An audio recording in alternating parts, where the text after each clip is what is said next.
પણ છેલ્લા 1 વર્ષમાં ગજબનું પરિવર્તન એટલે કઈ ઘટે જ નહીં. અને 2 દિવસ પહેલા આવી અને એમ કીધું મમ્મી 2 પેન્ટ ફાટી ગયા. સ્કૂલના યુનિફોર્મ ને ફાટી ગયું અને જીન્સ પહેર્યું હતું ને મેં તો અચાનક 2 પેન્ટ કેમ ફાટી ગયા? મને કે હું એક પાર્ટિસિપેટ કરું છું ને એમાં તમે જોજો મમ્મી કે એમાંથી હું રિહર્સલ કરતો હતો ને એમાં ફાટી ગયા. એટલે મેં કીધું હું તારું પાત્ર કયું છે એમ? મને કે હું ભગતસિંહ બન્યો છું. મેં કીધું 10 પેન્ટ ફાડી નાખજે જા.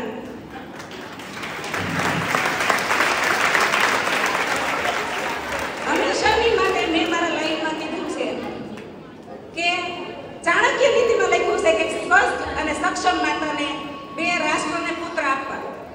અત્યારે તો 2 તો આવતા જ નથી, માત્ર વારસદાર પેટે થઈ છે. પણ 2 પુત્રને એટલા માટે કે એક રાષ્ટ્રને અર્પિત કરવો. અત્યારની છોકરીઓને જે બ્યુટિશિયન, સિંગિંગમાં આમાં બધામાં ફોકસ કરે છે. મેં ઘણી વાર કીધું કે પોસિબલ હોય તો તમે દેશના માટે કે કામમાં આવો, પોલીસમાં ભરતી થાવ, આર્મીમાં ફોર્મ ભરો, ગમે પણ નહીં. પણ જ્યારે પૂર્વે એમ કીધું ને કે મમ્મી મારું ભગતસિંહનું પાત્ર છે, મેં ભગતસિંહ મૂવી 2 જોયા છે, ભગતસિંહ ચંદ્રશેખર આઝાદના પુસ્તકો બહુ વાંચ્યા છે, બરાબર? તો મને પ્રાઉડ થયું કે કાંઈ નહીં, મારે શીખવાડવું જ ન પડ્યું. ઘણી વાર કહે ને સમયનું કામ કરતા એક ઉંમરે ઘણું ભૂલાય છે અને એક ઉંમરે નવું કરવાનું કંઈક મન થાય.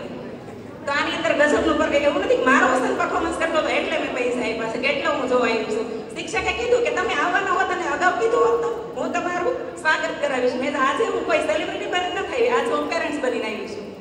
અને મારે જોવું છે કે મારા પૂર્વનું જે પરિવર્તન છે એ મારા નજરથી જોવું, બરાબર? એટલે કેવાનો અર્થ એવો છે કે દરેક માની અંદર એક એવી નાગરિક હોવી જોઈએ કે ગર્ભ સંસ્કારથી લઈને તમારું સંતાન એક લેવલ સુધી, એક ઉંમર સુધી પહોંચે ને ત્યાં સુધી એને એવા સંસ્કાર આપો કે પહેલું હિત રાષ્ટ્રહિત હોવું જોઈએ, બરાબર? પૂછી લેવાની છૂટ છે. અવારનવાર કહું છું કે તું બહુ સરસ છે, તારું બોડી હેલ્થી છું, ક્યારે બીમાર નથી પડ્યો. હું ઈચ્છું છું કે તું આર્મીમાં જાય. હું ઈચ્છું છું.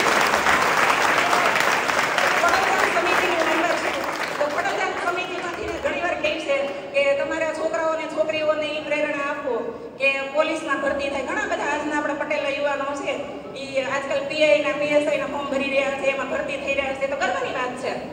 એક પીઆઈ સાથે મારી મુલાકાત થઈ હતી 2 વર્ષ પહેલા. મારા પપ્પાને એવું મને આગળ મને એવું કીધું કે કૃષ્ણા તું અંદર મારે ચેમ્બરમાં આવશે. મેં કીધું ઓકે. હું 15 મિનિટ ત્યાં બેઠી.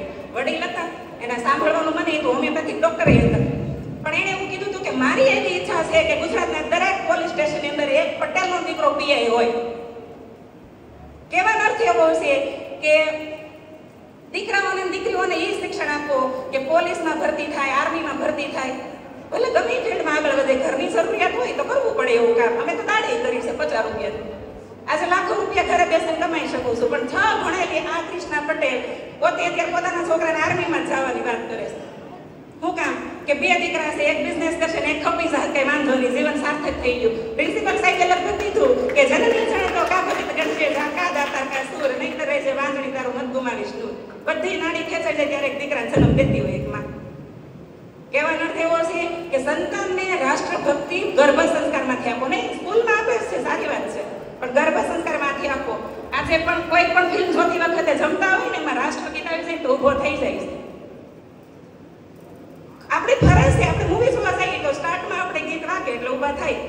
પણ મારું એવું માનવું છે કે મૂવીની અંદર કોઈ એક્ટ આવી અને એની અંદર જો રાષ્ટ્રગીત વાગ્યું તોય ઊભું થઈ જવું જોઈએ. આવી રાષ્ટ્રભક્તિ પહેલા આવવી જોઈએ એમ બ્લડમાં. મેં કોઈ રિહર્સલ કર્યું, કોઈ સ્પીચ નથી રેડી કરી, બસ મને દિલથી એમ થયું કે મેં સ્કૂલ ચેન્જ કરી તો સ્કૂલનો માહોલ કેવો છે, અહીંયા કેવું શિક્ષણ મળે છે, મારો સ્થાન આગળ જઈને શું બનવાનો છે, એનામાં કેવી ધગશ છે એ મારે નિહાળવું જોઈએ, બરાબર? એટલે આજે હું અચાનક જ એટલા માટે જ આવી. શિક્ષકે મને કીધું પહેલા એવા વખત કેમ તમારું સ્વાગત કરી. સ્વાગત હંમેશા મંચ ઉપર એવા લોકોનું થવું જોઈએ કે જે એને લાયક હોય. આ માઇન્ડ ગલત હાથમાં આવી જાય ને ત્યારે દેશની નવી યંગ જનરેશનને હોતે ગલત રસ્તે ચડાવી દે. તમને બધાને ખબર હશે આજકાલ.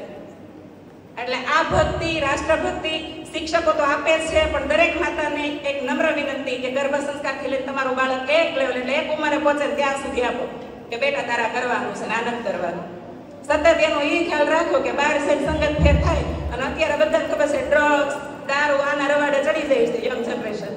તો શિક્ષકોએ તો સરસ મજાના સ્ટુડન્ટને રેડી કરીને મોકલ્યો છે, પણ બહાર જઈને પછી ગલત રસ્તે ચડે તો એનો વાંક માનો કે શિક્ષકોનો ન હોય. પણ સતત ધ્યાન રાખવું એ માની છે એક ઉંમરે પહોંચે ત્યાં સુધી ફરજ છે. બધું કંઈ નથી કેવું કે કોઈ હાથમાં એવી જ માઇન્ડ એટલે હવે નથી છોડતા. જય હિન્દ, જય ભારત, અને થેન્ક યુ.